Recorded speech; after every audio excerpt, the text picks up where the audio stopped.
sing the thunder song. Wait. When you hear the sound of thunder, don't you get too scared. Just grab your Thunder Buddy and say these magic words. Hello and welcome back to another edition of the Thunder Buddies podcast. I'm Anthony Slater. Eric Horn in the building. I'm here. Darnell Mayberry here too. Present. You notice the times I bring you on? Probably when Russ either has a great game or a bad game. I don't know. No. Or when his opponent is either Chris Paul or Reggie Jackson. There you go. Yeah. Last time it was after he triple-doubled all over CP3, and tonight it's after your boy. It's just getting more contentious. They need to be in the same conference. Yeah. I wish that we had this like simulcast on video so I could do the Reggie thing. Everybody up. This is Reggie's thing. He had some limp-looking wrists. Yeah, the limp limp wrist, let's go thing. I like that. That's not implying anything, by the way. That's his thing. Let's go. I'm You're trying it. to say let's go. Let's go. Yeah. That's what Reggie's doing. Well, Darnell's trying to say let's go right now. No. Let's go. Let's talk about it. Has the level it's gotten to surprised you? No. They didn't. I mean, when do you think they stopped liking each other? They didn't like the dude when he was on the team. Like what was year? There was clear. I think it was that last year when he. Yeah. It appeared that he could play that one game. It was the ankle injury he had. He decided to sit out. I think that's when it was okay. This dude, we're not with this dude no more. So that's when I think. Do you think they were point friendly of no the first couple of years? I think Jackson and Durant were pretty close the first few. Reggie's first few years in the league. Who knows with Russell? Reggie's and Russell's games always didn't mesh because if you look right now, they're like seconds per touch. They're like the top dribbles. two in the NBA. Yeah. I mean, they were 2 point guards that like both wanted to be on the floor. Obviously, Russell was going to be, and they tried to play them together at times, but it just wasn't going to work. I think Reggie leads the league in dribbles. Yeah. Per game too. Yeah. Yeah. But. No, when do you think? I kind of think this started to turn Memphis game. The one where Reggie saved their season. Yeah, I think that I got into it with Westbrook that night in the locker room about that because on social media there was a big push during the playoffs that people call breakout games or real big playoff games, podium games, and Reggie saves the season. Kevin Durant and Russell Westbrook were awful. And I'm in Memphis, and I'm sitting here arguing with the Thunder, like PR staff, and then it turns to players about, okay, you guys aren't going to send Reggie in the podium in the interview room, press conference room, and they're the Thunder's like, that's not what we do. That's not what we do. It's not who we are. And I'm like, well, screw who you are. The guy just saved your season, had 32 points. Everyone wants to talk to him. That's his podium game. That was kind of strange because if you think about it, is there any other organization? You don't let me finish my story? Well. Yes, the answer is yes. I'm going to finish my story. So I turned to Russell Westbrook, and I'm like, and no, first I turned to Kevin. I didn't say anything to Russ. I said, Kevin, was that not just a podium game? And he's like, that's not how we do things here. I'm like, the guy just scored 32 points, saved your season. Everyone wants to talk to him. Why would you not send him in the podium? Send him to the podium. And then so Russell starts chirping. And he just starts getting into it, and no one was even talking to him. And so me and Russell ended up getting into a little verbal thing. And then Derek Fisher gets into it, and I'm like, it turns into this whole big deal. So I don't know if it had anything to do with that game, but Kevin and Russell didn't seem to want to let him shine after the game that night. I don't know if maybe what happened with Harden laid the foundation for that, and then that happens that night with Reggie, and like you mentioned, I really don't think there's another organization that doesn't send a guy like that up. Like let's say Ginobili has a big game, or whoever on the Spurs, like they're sending Boris Diaw to the podium if he had 30 to save a season, right? So I think that laid the foundation for it. I think that also put it in Reggie's head, like I can be this guy I thought I could be, because he was incredible that night. Yep. So then that season ends. Reggie actually ends up starting, member, in the last couple playoff games. The last 4? Yeah, he said he started in place of Tabo. Brooks made the decision. Yeah. So that kind of, I feel like that's the setup, that playoff run with Game 6, with starting him. with everything we mentioned, sets up the preseason when he comes in and starts talking about wanting to start. You remember that media day? You were there at that one too, right? I can't recall. Yeah, I'm not Reggie sure. came back talking about wanting to be like Magic and Jordan and Bird. And When he started Okay. saying like Saying no MJ, great MJ six didn't man. come off the bench, Yeah. and Yeah, then yeah, well, the okay. funniest part about all that, I remember I even asked him because like he's like, I never heard of like no Hall of Famer that came off the bench, and I said something like, well, Manu Ginobili's probably going to the Hall of Fame, and the funny thing was Manu had just roasted the Thunder in Game 6, like the season before. He'd just shown what you could do with that role. And I just remember him being like, no offense to Manu, but I'm trying to be an all-time great. And it was like, he is too. I don't Irrational know. confidence. I mean, I think it was Reggie was like the little brother trying to beat his big brother. That's basically what it was. I mean, go back to the story where I don't know who told it to Brian Curtis from Grantland at the time about Reggie swiveling over his chair to me that time in the locker room. Reggie clearly had something against Russell, and I don't even think it was personal. I think it was just a competitiveness that he wanted to be better than him. He wanted to be where he was, and he couldn't do that here. So I think that's what it was all about. I think that's what it stemmed from. Who handled... Where did the Thunder handle it the worst? Because I think it was on Brooks. we can go through a lot of ways I think it was on Reggie Brooks. didn't handle it Yeah, well. I mean, I think it was on Brooks. There were so many guys that took Reggie's, like when Deion Waiters came in and immediately started playing more than Reggie, Yeah. that was bad. And Reggie had just shown you what he can do in the playoffs to save your season, and yet you play Deion Waiters over him. Like, that to me was just a slap in the face. So if anything, Reggie should be mad at Brooks, if you ask me, not Russell Westbrook or Kevin Durant or anybody else. At that point, I mean, it might have been past the point of no return because of all the things that had happened early in the season with Reggie. You mentioned the not playing on the sprained ankle. You also wrote the freeze game in Brooklyn. Right. So, I mean, that had happened. The injury, the whole season. I think at that point it became clear they were trying to trade him. He wanted to trade. So I think they were just trying to fit Waiters in because, he was going to be kind of the future guy there, which we can It's debate a horrible that. trade-off. No, but I don't know. I think maybe early in his career, especially seeing Westbrook go out there and just do all the stuff Westbrook does, which, a lot of times is incredible, great stuff, but sometimes borders on irrational or out of control. And then when Reggie would go out there, he'd get yelled at. Right. I think that had part to do with it. Double standard of sorts. Nobody likes a double standard in the workplace. No. Okay, so it obviously got to the point he gets traded to Detroit. Or what happened here earlier this season? Then, regardless, I'm still surprised it's just gotten to this level where like they're pretty publicly beefing. It looked like Reggie flipped off Russell Westbrook at the end of the game. I didn't see that. I saw a video. It's really grainy. It's tough to see. He might have been thumbs up, and I don't know. He could have been, but It would Who have been knows? interesting to see what Durant would have said Well, last I night. got a question for both of you because I assume you both watched it. I had my vantage point, and I had the Fox Sports Detroit broadcast. Well, up let me next just say to me. this. I'm a little ticked off at myself because I turned off the game with like a minute and a half left. I'm thinking, okay, it's over. And then all of a sudden I get on Twitter like 3 hours later and all this stuff you guys are talking about. And I'm like, what happened? So all of that stuff I didn't even see during the broadcast. Okay, well, I had Fox Sports Detroit broadcast up, which was showing all Reggie's things. As I did too. Plus, yeah. I mean, I'm in the arena, so it's in front of me. So you had FSN Detroit? Yeah, I was watching League Pass.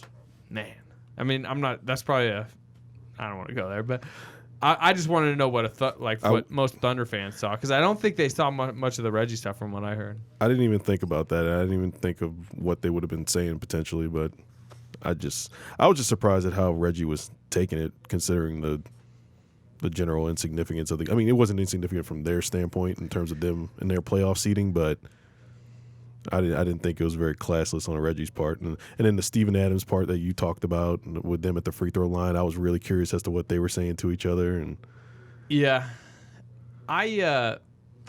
it's funny, like. Anyone that says, like, look, he was just celebrating a big win, like, whatever, that's all he was doing, and why are people mad? There was a clear message behind it. I mean, like, that's indisputable. But at the same time, I don't blame him. I mean, just think about what Russ and Kevin said when he was traded. I remember a quote from Russ about, we can win a championship with him, and we can win one without him. And then Kevin, everyone wants to be here except one player. And then this season when they played the Who, just another guy on another team. And then remember, what did Kevin say? Something about Andre Drummond, their first best player. Contavious Caldwell-Pope, their second best player. So I'm not blaming Reggie for doing it, but anyone that tries to say there wasn't like a message behind it, he wanted to tick off the Thunder, and he did. Even like Nick Collison was yelling from the bench. That was a surprising part of your story too, which was an excellent story. If anybody hasn't read it, it was a great recap of the events. But that surprised me too. That Collison was somebody who was kind of talking to him. Well, Adams too. Were you surprised Russell said something though? Because you know how he is. Like he can be seething, but it doesn't mean he's going to say something. Because like we're saying, it's to that point now. Like that's not generally how they handle things, but it's to that point. Like I was surprised Russell acknowledged his existence. I thought he was going to play it again like who or like we don't talk about that.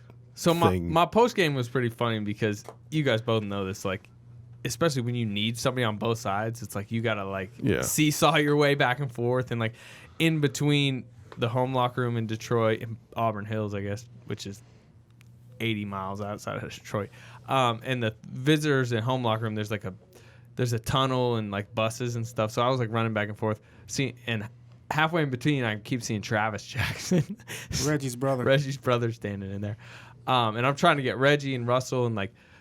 But still, get the coaches. But the visitors' locker room opens up, and Russell's still sitting there in his full uniform. And this is 25 minutes after the game. He's sitting there, full uniform, looking at his phone, just seething. And I was thinking, like, is he never talks in full uniform. Kevin sometimes does on the road, especially after losses. But I didn't want to miss Russell. But I had talked to the Pistons guy. They're like, Reggie's pretty fast. So I was like kind of running back and forth. And I risked it. I was like, I don't think Russell will go until he showers. So I went over to Reggie, and Reggie was already going. And I kind of had to jump in and like ask two like fumbling questions about Steven Adams. Got that, and then I went back thinking, like Russell might already be talking. He didn't talk for another half hour at least.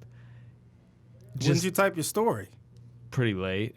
It was one of those stories where it was written really quick. I just needed to gather everything. Yeah. Post game. I would say he didn't talk until at least an hour after all the events had happened, and I didn't see him say one word to anyone within. I was probably in the same room, in the same locker room, with him for 35 minutes. He did not say one word to a single person the entire time, seething on his phone. I don't know. What do you think that was about? You think that was about the loss, or do you think that was about Reggie? I think it was about Reggie because like he wasn't like he's talked about how he was, he liked how Houston played, and he wasn't happy they lost, but I don't think he was mad. Like he knew Durant didn't play, Ibaka didn't play, this game didn't matter. Like he's aware of that. I think it was that he lost to Reggie, that Reggie dunked, made 4 free throws at the end. He had a turnover and missed some wild threes. Mm-hmm. It was that Reggie outplayed him down the stretch and then boasted about it pretty loudly. And the guy's on his phone.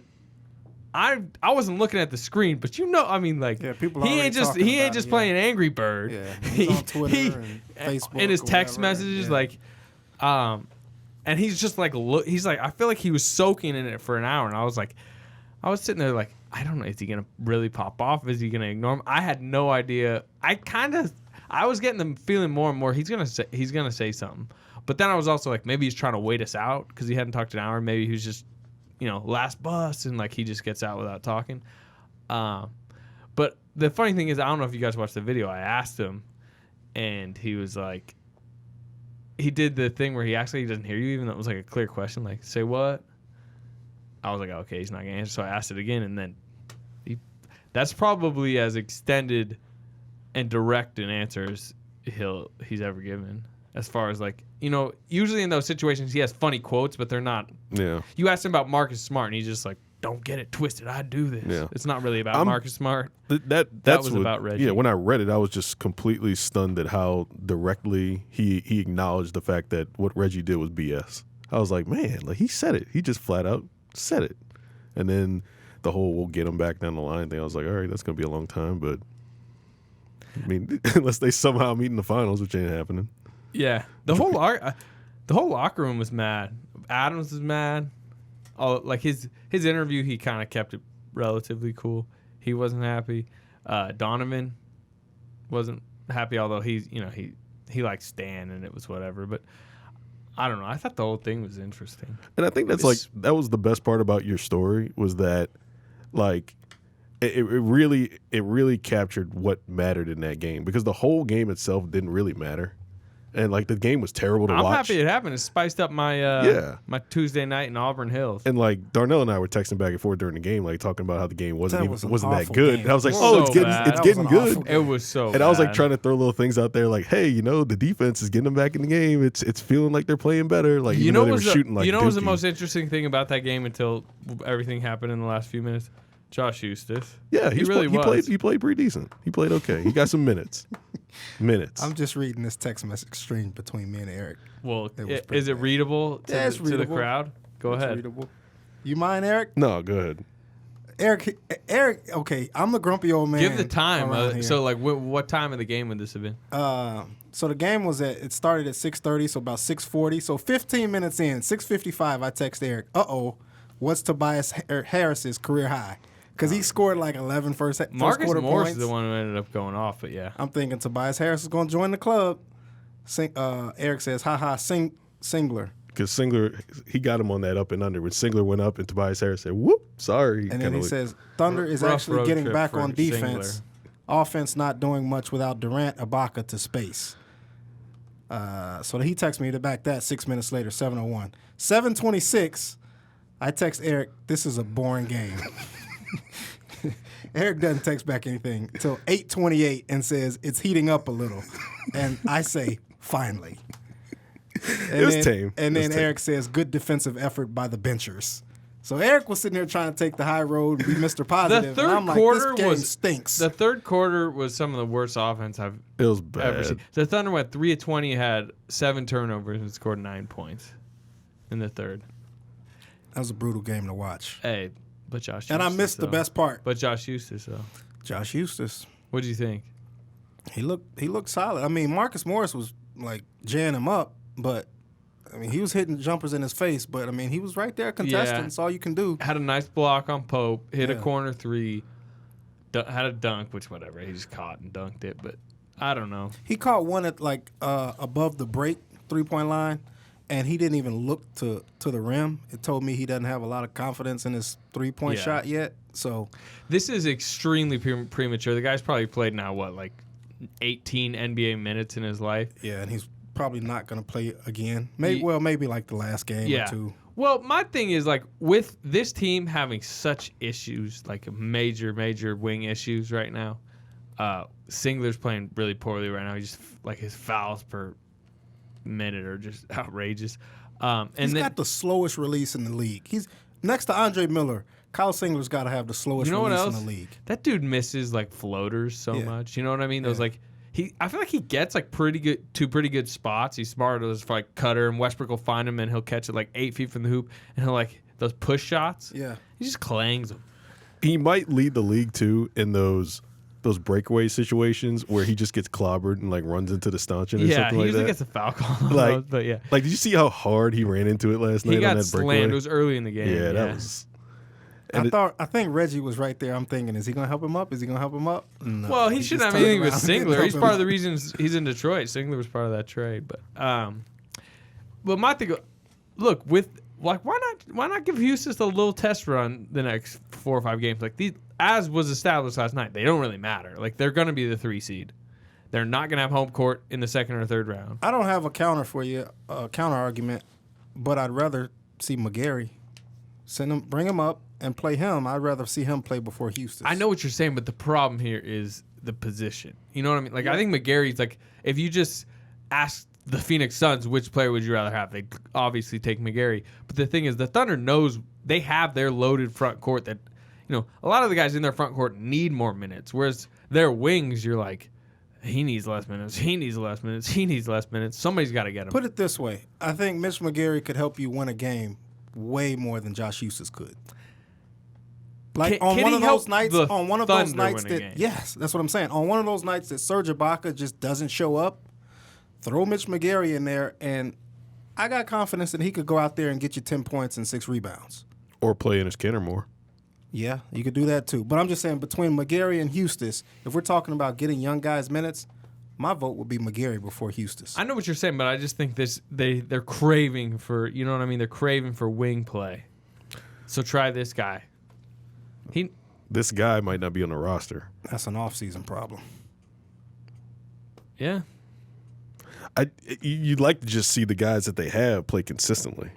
I mean, that's really what you're to at now. If you're looking for Josh Hustis to come in and make a dent, then that's an indictment of the roster, as we've been through time and time again. You know what I'll say about Hustis? He may shoot 20% for three in his career, but it looks good. It's good form. Kyle Singler's got good form.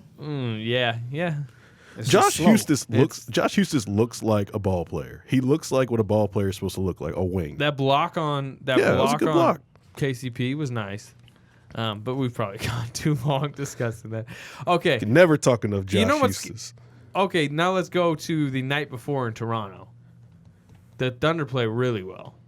That was one of their best games of the season, I thought. I know you're a little bit down. I thought Ibaka was particularly good, but what I want to talk about his comment post game, which I was a little surprised by. You've gotten some juicy bits in these last couple games, man.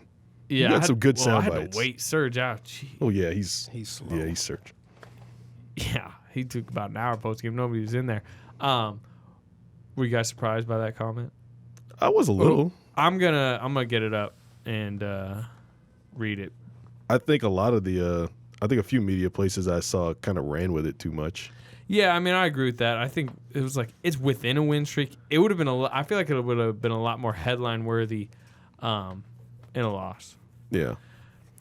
Serge, it was on the win streak. We play better than everyone touching the ball on offense. It helps our defense. It's hard. I'm going to tell you the truth. It's hard sometimes. When you play hard, you play your butt off. You play so hard on defense, then you come to offense, and you're going to be out there in the corner for 4, 5, 6, sometimes 8 minutes, and you don't touch the ball. We're human, man. It's hard. But we're playing great basketball. Russell and Kevin are doing a better job moving the ball, making us feel a part of the team. Yeah, and I think, I mean, all of it's accurate. I mean, yeah, he probably feels bad when he doesn't touch the ball for however many seconds, but at the same time, he did give credit to Westbrook and Durant. And during this win streak, they had been moving the ball extremely well. So, I mean, I guess Serge is saying the truth, but it could easily be blown out of proportion if you take it the wrong way. Surprised. I'm surprised he said it. Yeah. Obviously, we know it's feels factual. Yeah. It's nothing new, not something that a lot of people haven't said for years about this team. I think the biggest issue there is that it's not just it affecting defense. It also affects role players like Serge Ibaka, Steven Adams, Ennis Cantor, Andre Robertson. It affects those guys on the offensive end. They can't get their rhythm. I mean, we've seen that for years. We've talked about it for years. When Russ and Kevin just have the ball in their hands so much, and they're great scorers, but when they have the ball in their hands so much and they take so many of the shots and score so many of the points, that doesn't allow those role players to get in a rhythm and actually be able to score points and feel comfortable within their roles. And that's the thing that's really got to change, I think, with this team offensively. The more Kevin and Russ give up, I think the better off the role players will be and the more consistent that they can be on the offensive end. Not just defense, which also matters, like Serge was saying, but offensively, that allows them to get their rhythm and find some consistency. What do you say to the people that, there was mixed reactions on this comment. It was like, yeah, finally Serge said something, or like, yeah, this is why they're winning. But there's also people that like, just play your role. If you need to be in the corner, go in the corner and block shots and rebound. Like, that's what you're there for. What do you think about the mindset of a guy like Ibaka that, like, he won't play as hard on defense if he's just a whatever on offense, if he's just a floor spacer that's not going to touch it? Do you understand that from an Ibaka perspective, or is it like... Dennis Rodman types don't grow on trees. Yeah. Steven Adams is probably the only guy on this team that's like, I will set screens and I'm good. And in Russ, a lot of his assists are going to Steven Adams. Yeah. So, I mean, he's getting his points. He's getting his touches. He's feeling a part of the offense. But if Steven Adams has 0.0 rebounds, but he set some great screens and they won, like, he'd be cool. Yeah, he's probably the only guy on the team that's like completely oblivious to stats. I feel like. Frankly, we're probably for. I mean, I don't know. The Thunder are probably fortunate. It's not more like a Dwight Howard situation where it's a guy who's doing a lot of defensive heavy lifting and still thinks he should be a focal point in the offense, even though he's not that good. Yeah. Serge is good. Serge is a good offensive player. He's a good shooter.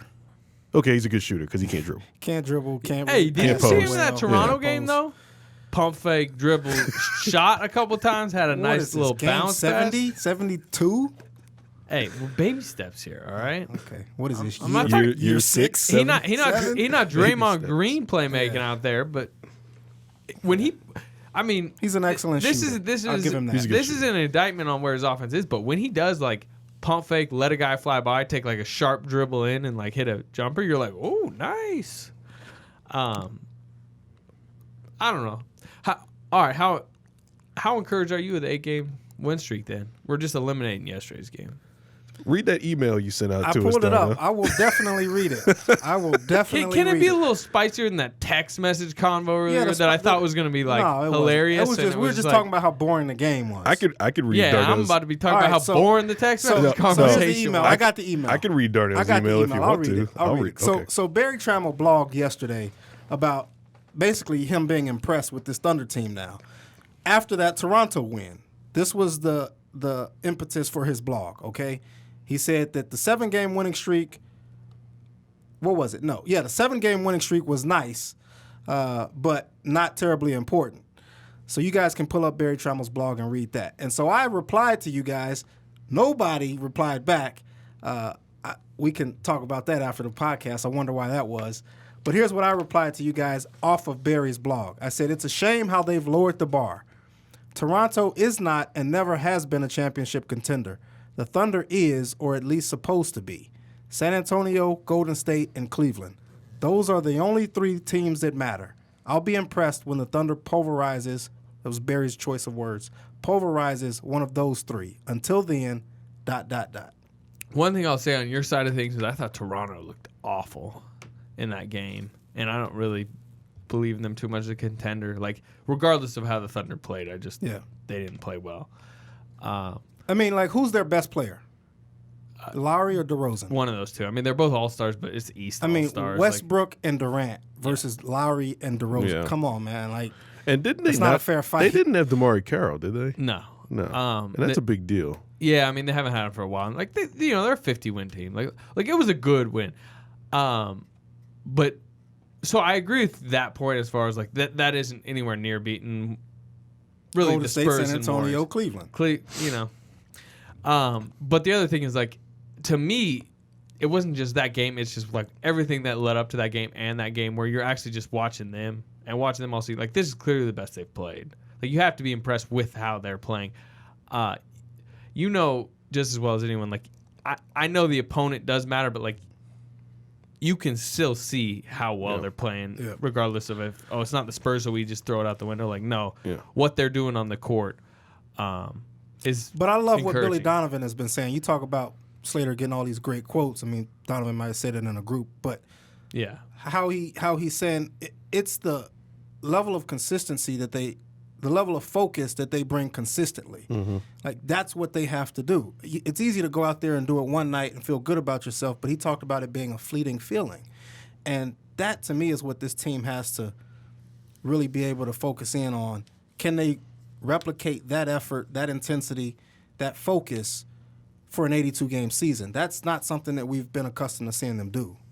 And I think more so than any stretch we've seen this season, they've had more consistent focus from tip to end. And we haven't seen a lot of quote-unquote 48-minute efforts from them all season. Mm-hmm. But in this stretch, we've seen more. And regardless of opponent, I think that is promising because Donovan said it time and time again, like, he doesn't care about, like, who they're beating. It's, like, the way they're playing. Yeah. And they've been playing the way that we thought they should be playing, more so in this stretch than any stretch of the season. So I wouldn't say like I'm necessarily I wouldn't say impressed, I guess, but I've been saying like since the beginning of the streak that I want to see it for like 2 solid weeks. I want to see 2 solid weeks of them playing like consistent ball from start to finish. And like last night's game aside, because they rested guys, I mean, I think I've been happier with the way I've seen them play than any other stretch this year. I think we're starting to see the staggering take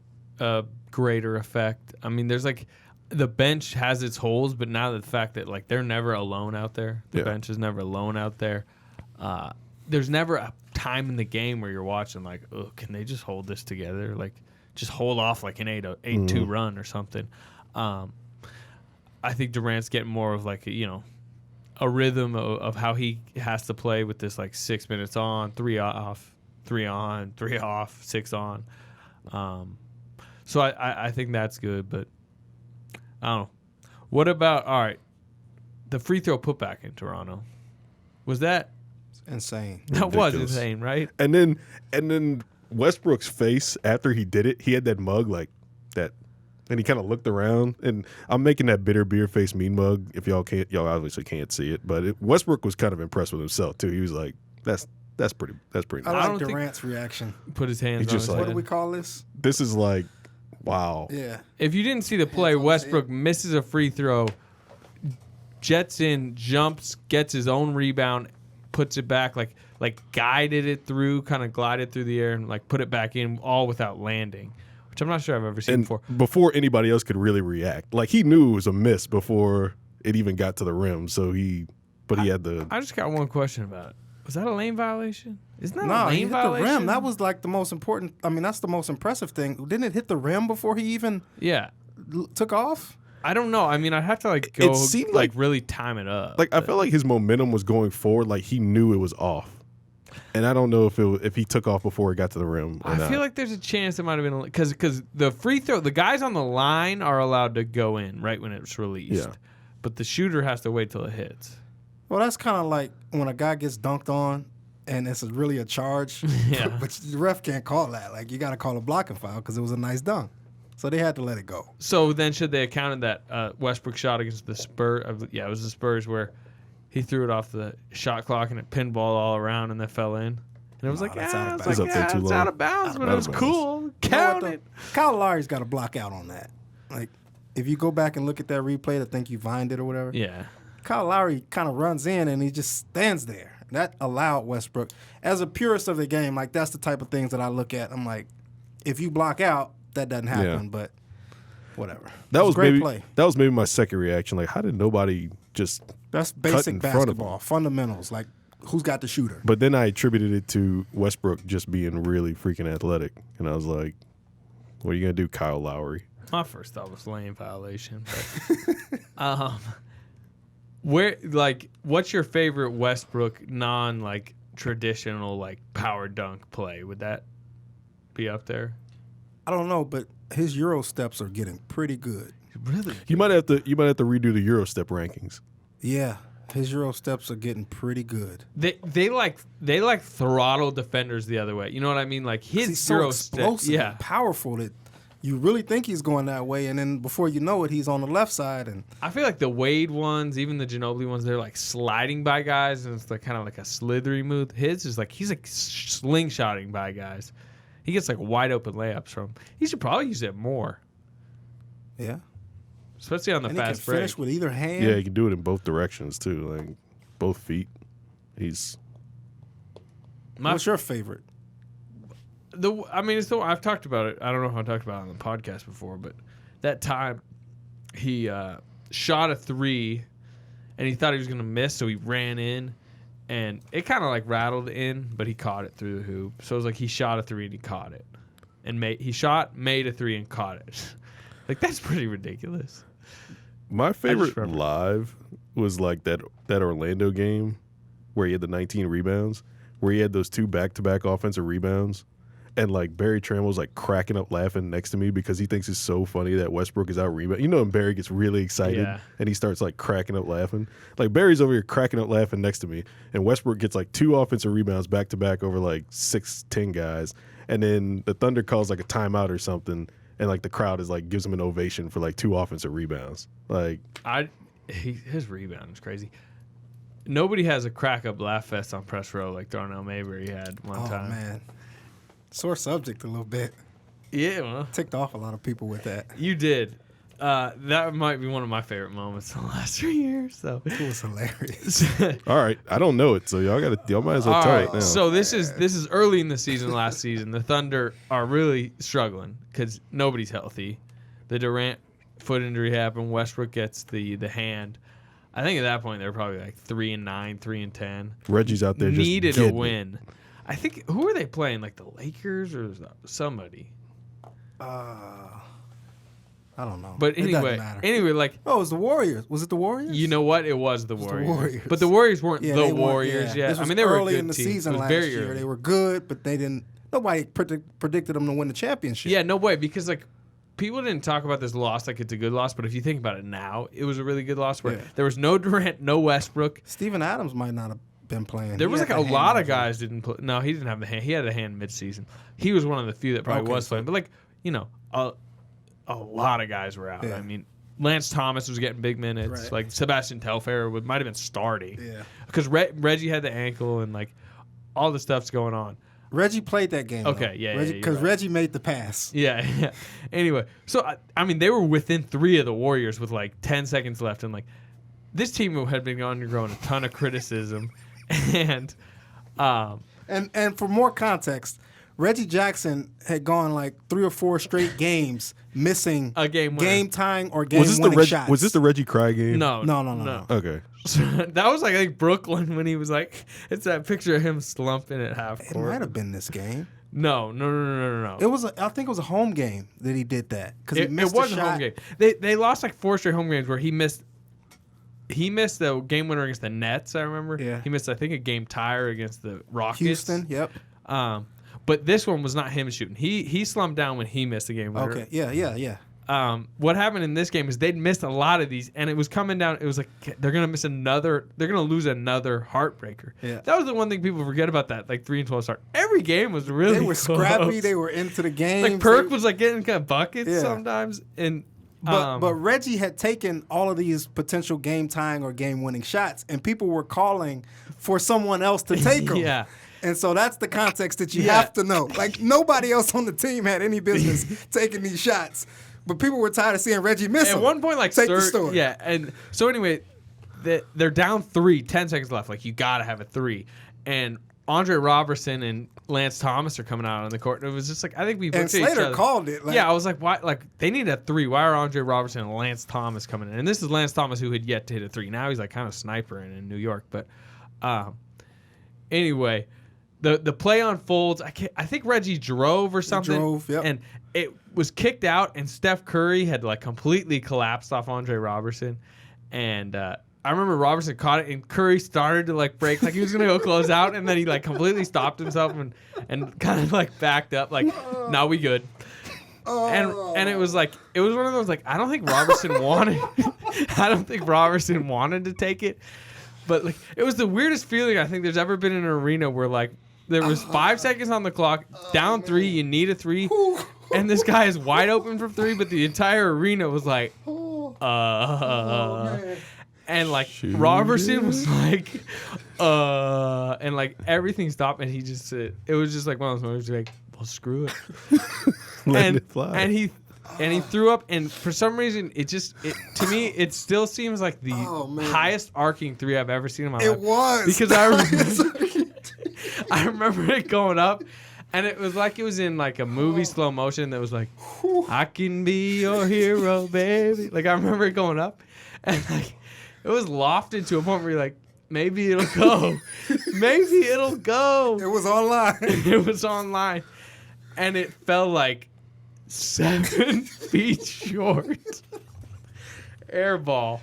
And look, I love Andre Robertson. I actually think he's a pretty good player, so I feel bad telling the story. But so it fell short, and the arena was like, because it was like a buildup of like 8 games of this, and it was like the worst of the worst. And it fell short, and like the entire arena is quiet, and this guy starts cracking up hilariously loud on press row.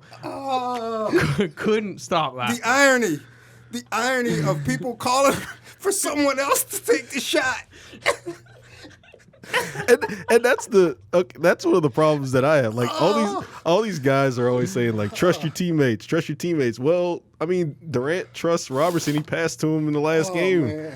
And Robertson, it's like they always look halfway decent when they leave his hand, and then they hit the side of the backboard or something. He couldn't stop Could laughing. not stop laughing. And Like, people were getting pissed. people were getting Thunder mad. People were getting pissed at me. It was so bad.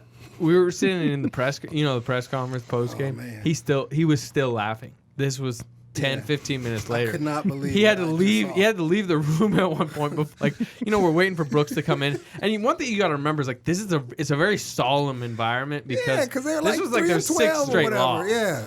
2 and whatever. Like they were bad. And it was a bad time with injuries and like everyone was just down. And you couldn't stop laughing. And it truly was like you were laughing in their face. It was Yeah. And I know you didn't. I mean wasn't it that laughing way. like at Andre Robertson. I wasn't even laughing. I wasn't laughing at him. I wasn't laughing at the result, like the loss. I was laughing at the irony and like this slow-mo. The slow-mo was great. I can still see it in my high mind. arcing 3-pointer that came like 7 feet short of the rim. And people are dying for someone else to take the shot like Reggie was this horrible option. And I'm like, I well, remember you got what you Robert- asked for. And then Robertson was super sad coming off the court. Remember Brooks was like consoling him because he Yep. loved Robertson. Yeah. And like that was all going on. And I was seeing that and like I was trying to contain not laughing. But when somebody's really cracking up, Yeah. it makes you laugh. Yeah. Like I was starting to bust up too. And it was. Yeah. Some people, I heard it from some people about they were not happy with that. But That's classic. man, though. you That's got just, like if you could pull up the video of that, like the shot it looked like I like, it looked like it had a chance, and then it's I like think somebody shot it out of the air. our view of it was hilarious too. For some reason, our view was like the exact perfect view. How did we even get on this? How did we get on this? Because he was talking about Barry laughing on press row, yeah. and I'll always Yeah. remember you laughing. Oh, that might be my favorite Thunder memory. Well, because Barry was at that game Like too, and like playoff magic, playoff like all these historic games, triple overtime, NBA Finals trip. That might be my favorite Thunder memory of all time. oh man. I feel like people will be like, it's funny, but it's not that funny. But it's like if you were really in the moment, like that Yeah. was incredible setup.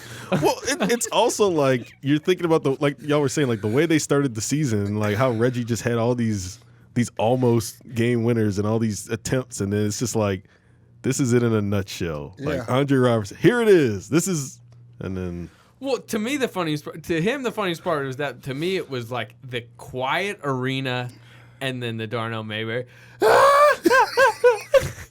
It was like the clown in Happy Gilmore, who spits the ball out and then goes.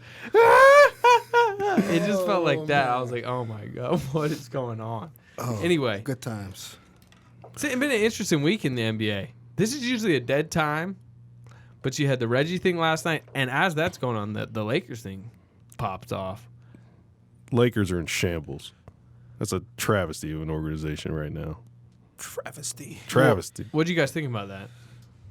I think Steven Jackson said it best this morning, huh? Yeah. What did he say?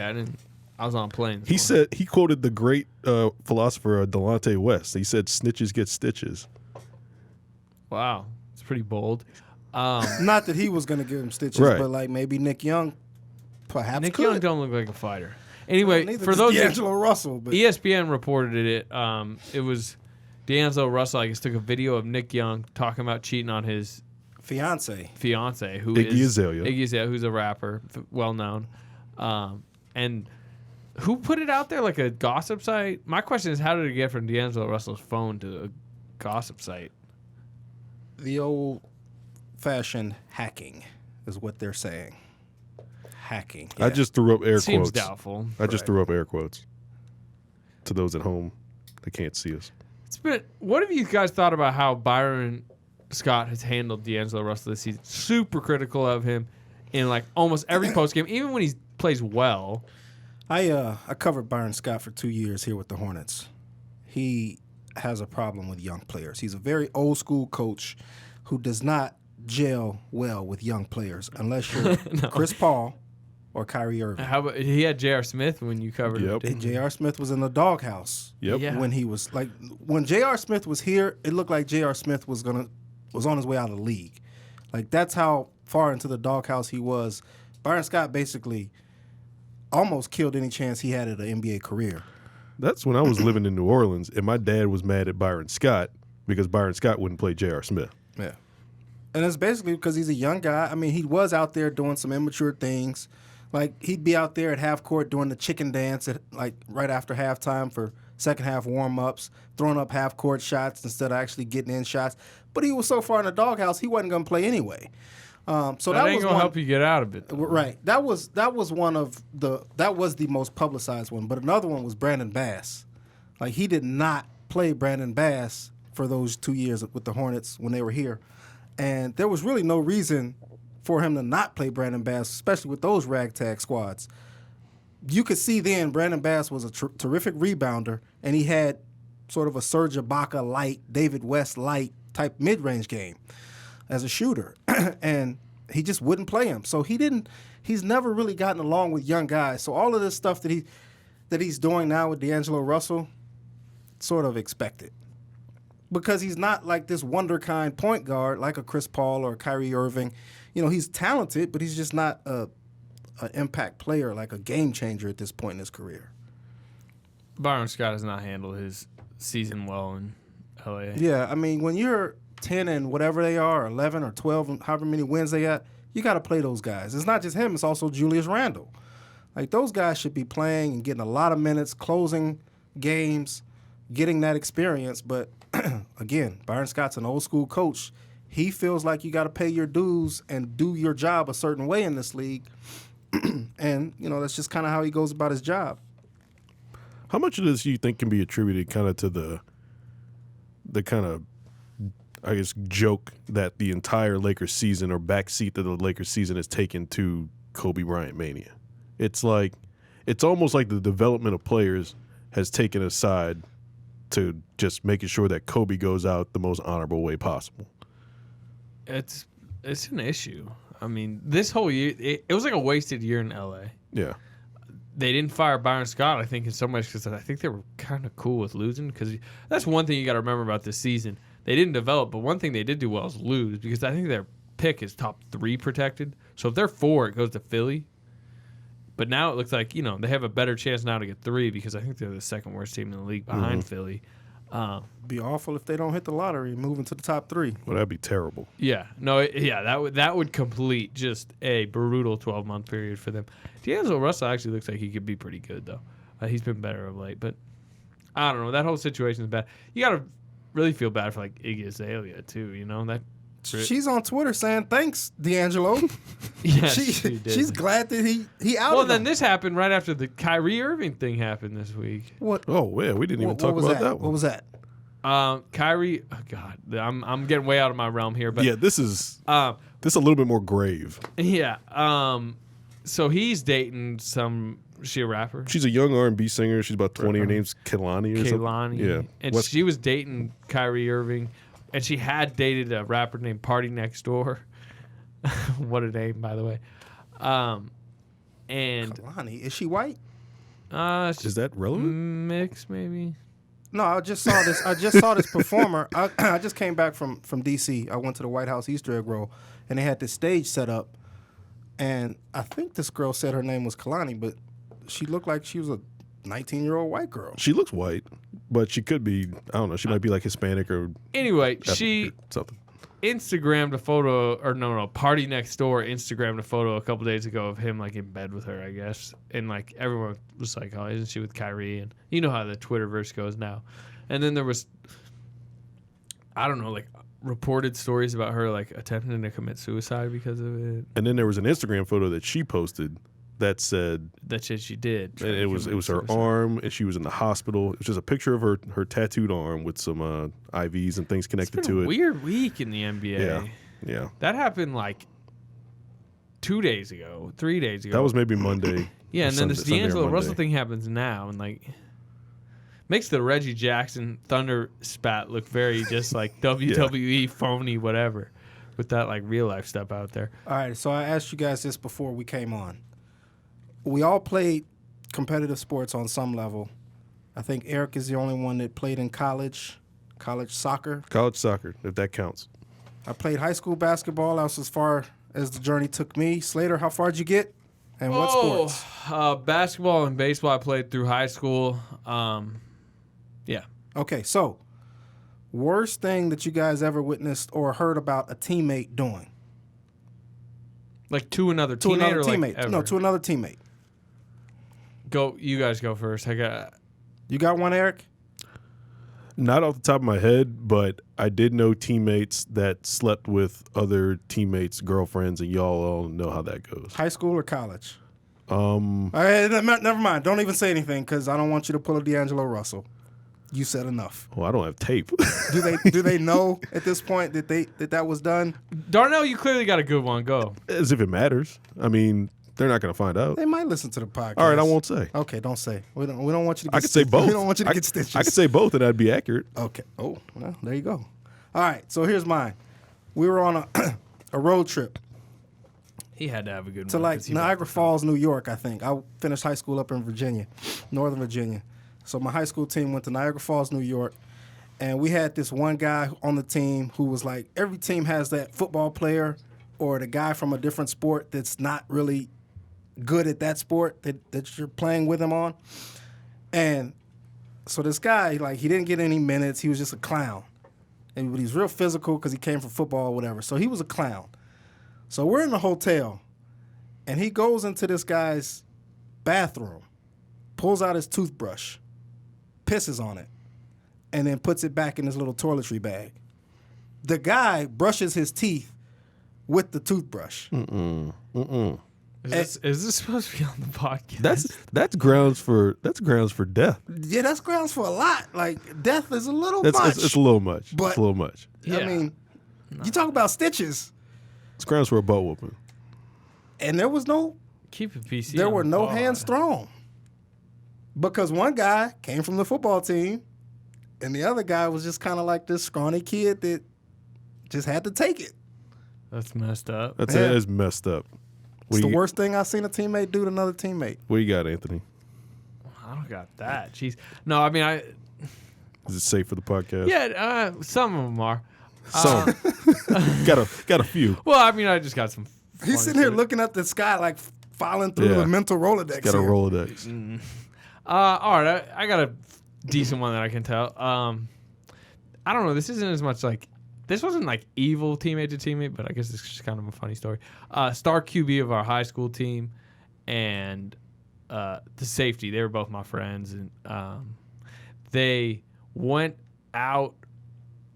Like the QB was like they were, like this is a really good year for our football team, potentially state title worthy, and the QB was, he's a starting QB. He's really good, but he's kind, he's a hothead, already on hot water with the coach, and he went out with another one of my friends at lunch, and like he wasn't supposed to be going off campus because he'd already got in trouble with the school, whatever. He was on like probation with the school. And they went out and, like, my other friend was just, like, he's one of those, like, Need for Speed dudes. And he just, like, he's just zooming, like, 75 in, like, 45. Gets pulled over, gets a ticket. Like, just dumb. He gets the QB in trouble, 4 days before, like, a huge game. And then the coach, because of that, the coach, I remember this happened in front of a ton of people, out in the yard. The coach, he's yelling at the QB that he's going to suspend him for this big game. And I just, for some reason, vividly remember the QB, he had a Capri Sun in his hand. And he chucks it right off the coach's face. Because he just suspended him, and he got kicked off the team. And, like, they didn't have their starting QB the rest of the year. It was like a whole big thing. And it was because, the other kids just, like, loves to drive fast. And, like, but, I mean, you could also, to me, it's like they're both were at fault, and then why are you throwing the Capri Sun at the coach? You can't be hitting your coach in the face with a Capri Sun. It was just funny. I just started to have this vision in my mind of this dude just chucking a Capri Sun at a It's a coach. waste of a perfectly good Capri Sun. That's what I would have thought. I'd been like, you could have let me have the Capri Sun. Capri Suns. Well, this has been a really weird podcast. It's been a great podcast. I've enjoyed this thoroughly.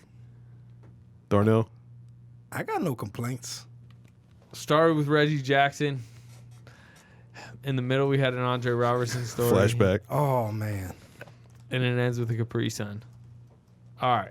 We'll talk to you again next week. Durant, pull-up jumper, off the rim, and and the Thunder win! All right, come on, let's sing the Thunder song. When you hear the sound of thunder, don't you get too scared. Just grab your Thunder Buddy and say these magic words.